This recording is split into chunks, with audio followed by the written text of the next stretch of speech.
Hi, this is Tawana Freeman with the Black Life Coaches Network. Thank you for taking the time to join us today. I am presenting you with a new contributor.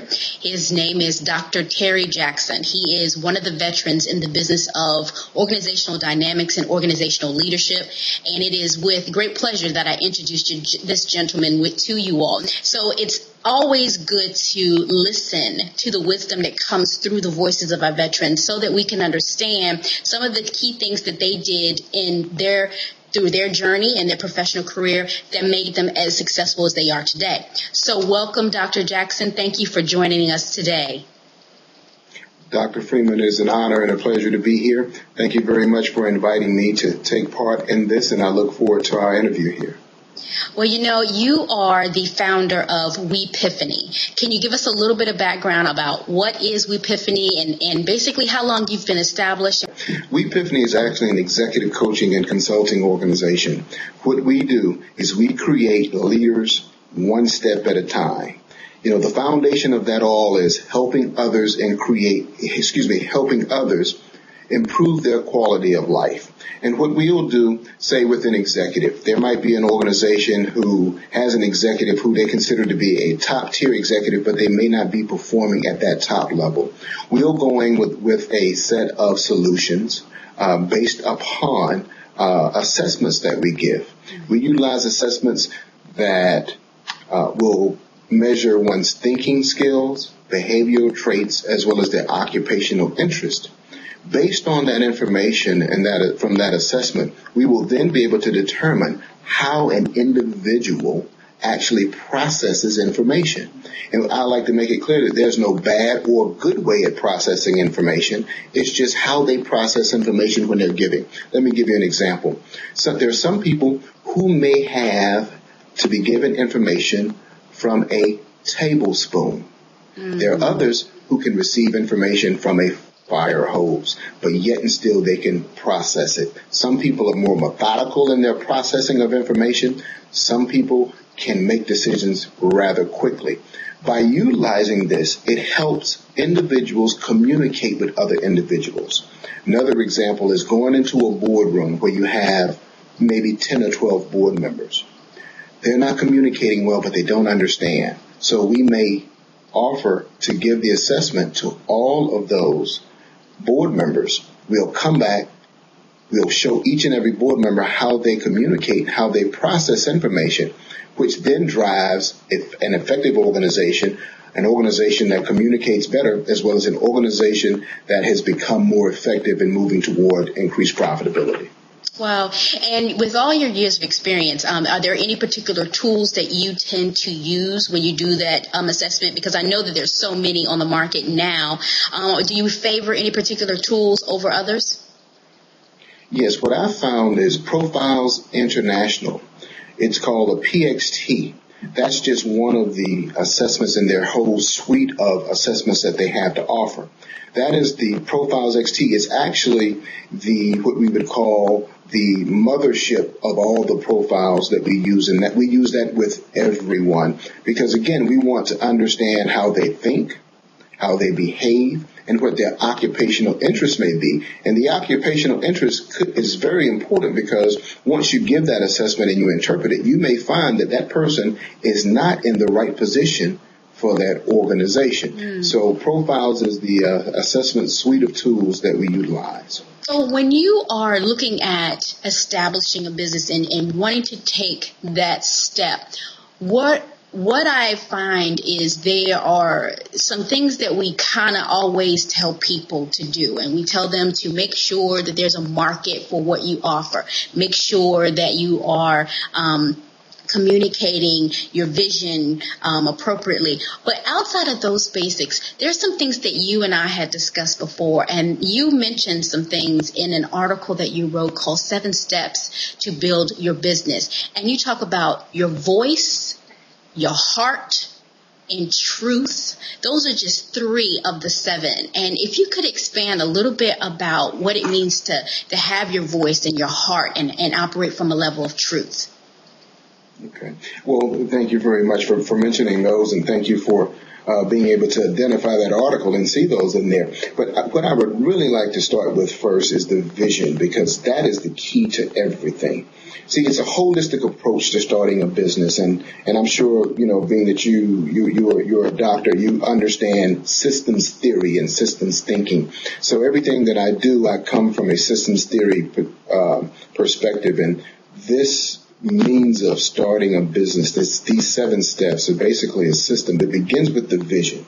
You have to understand from your vision, defining what it is you want to do. You have to be extremely clear about that. That has to be clarified within yourself as to what service or product that you're going to offer to the consumer. Because that service and that product that you offer and that clarity can bring you integrity, and as we both know, being business people, a great deal of profit. But in every business, you want to be able to serve, because service is the ultimate goal. Absolutely. Any compensation that you receive is just a byproduct of your service. And so that vision has to be extremely clear as to what you want to do and why you want to do it. Mm-hmm. When you start talking about the voice really talks about the marketing, how you communicate with your potential clients, how you communicate with the world, how you build that brand of how you want to be seen, as a business person, as a company, doing business globally, not just here in the 50 states, but globally, because we live in a global society. Technology speeds up every day, and we can touch more and more people around the world. When you bring your heart into the process, you're talking about flow, and that is fanatical love, overarching wisdom, that flow that you bring to your business of touching people, dealing with relationships, because no money grows on trees. Mm-hmm. We all know that people bring the money to you provided that you offer a service or a product that they see that is valuable. Mm-hmm. So you want to have your heart into it. You want to express gratitude for them giving you the opportunity to provide a product or a service that fulfills the needs that they have. Mm-hmm. And I think you mentioned truth. Yes, I did. That is the ultimate. I mean, being true to yourself, first and foremost, understanding what your strengths are. That's where you're going to build your business. If you're a great orator, then you become a speaker. If you are a great person that can build technology products, then you want to build a business where your strength is. You want to understand your weaknesses, because the competition, of course, will always take the time to try to pick out your weaknesses.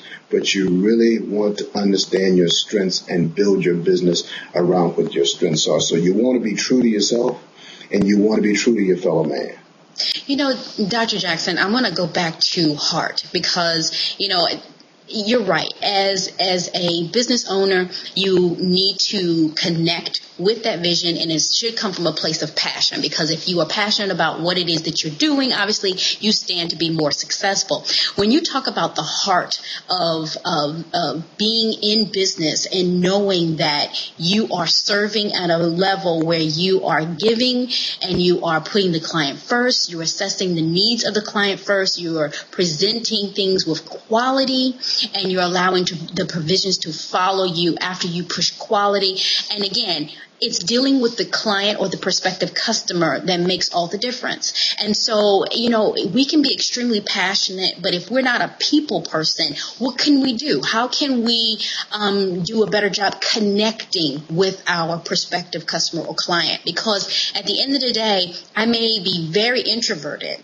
What can I do to remedy, that hindrance that I may have regarding connecting with people?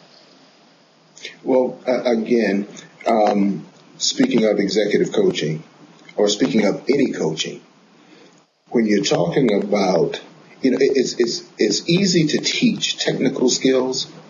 It's tougher to teach people skills, but they can be done. Right. And so with that being the case, you start looking at, I'll go back to the assessments. Let me fully understand the thought process of this individual, how they behave, especially around others, and what their occupational interest is. As Jim Collins said, let me put the right people on the bus, in the right seats.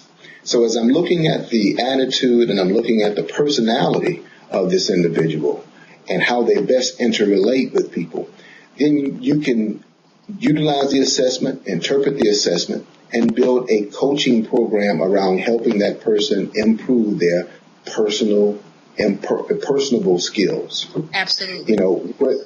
And you would use that, of course, probably by initiating a 360 feedback program in which you would ask their peers, their managers, how they perform and how they act around others, and also to let them know that you're asking these questions because you want to help them improve their personable skills so that they can become people persons, if you will. And this goes into helping them improve their quality of life and their career. Because one thing we know, people will always be here, and it takes people to create products and services. Because the greatest computer ever built was the brain.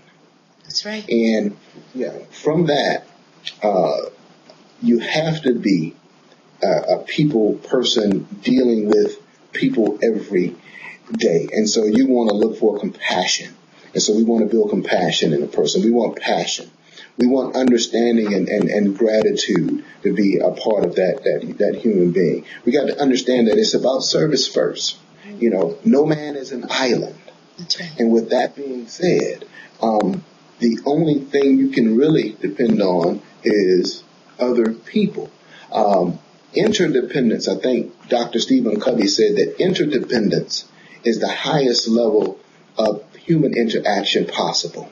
Knowing that you can depend on your fellow human being and that your fellow human being can depend on you. So there are numerous ways we can build interpersonal skills within those who have to be introverted because they may be techies, as we call them, or financiers. And so because they're dealing with numbers and technology every day, they don't have the interaction with people.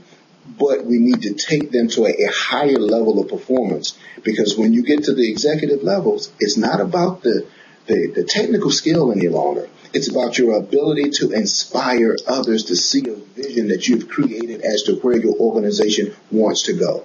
Well said, Dr. Jackson. Absolutely key and critical. Let me tell you, one of the things that, as you were giving those wonderful points, one of the things that I come to realize here is that at every level, if you're in a corporation and or if you've started your own pursuit of being an entrepreneur, the bottom line is that if you are an entrepreneur and you are in your solopreneur state, meaning you're the only one in that corporate structure and it's just you, the bottom line is that you're still the executive of that business. You're still accountable at an executive level. So it doesn't matter if you're answering to a corporate structure and if you're placed in some hierarchy. It doesn't matter.